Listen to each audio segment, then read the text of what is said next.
আসসালামু আলাইকুম রহমতুল্লাহ বরকাতহু। তে বন্ধুগণ, আশা করি আল্লাহ পাকের রহমতে সকলেই সহি সালামত আছেন। তে কবি গাজী এক্কাসাল ইউটিউব চ্যানেল 017140885009 এর পক্ষ থেকে আপনাদের সকলের প্রতি রইল একান্ত আন্তরিক শুভেচ্ছা ও ভালোবাসা।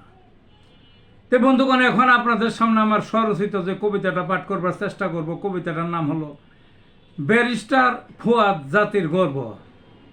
মিডিয়ার ঝড় থামার পথে লেজ গুটিয়ে তোলে, ব্যারিস্টার সাব হুঙ্কার মেরে সেই সময়ে মাঠে। ভয় ডরের থোড়াই কেয়ার একাই একশো নিজে, সত্য কথায় এমন পটু আর পাবে না খুঁজে। ইমামদের সব মুখে কুলুপ, শুধু নামাজ নিয়ে ব্যারিস্টার সাব পথ দেখালেন বলো সমাজ নিয়ে। প্রজাতন্ত্রের কর্মকর্তা রেড লাইন ছেড়ে নাক গলায় রাজনীতির ধরলেন টুটি চেপে। আওয়ামীদের গণহত্যায় সায় কিছু দলে,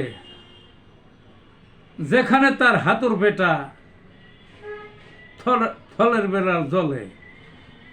আমলারা সব বসে আছে বিষের ফণি তুলে, দেশটা আজ ধ্বংসের পথে তারাই তার মূলে। সেথায় তিনি রুদ্ররূপী দিলেন তাদের ধুয়ে। হিন্দুবাদী রয়ের সাথী নেনা বাস্তব মেনে, তলে তলে ষড়যন্ত্র ভারত হবে কবে। কঠিন হস্তে কুঠারাঘাত তির্যক বাক্য মানে, ষড়যন্ত্রের সবই উদাম ব্যারিস্টারের হাতে।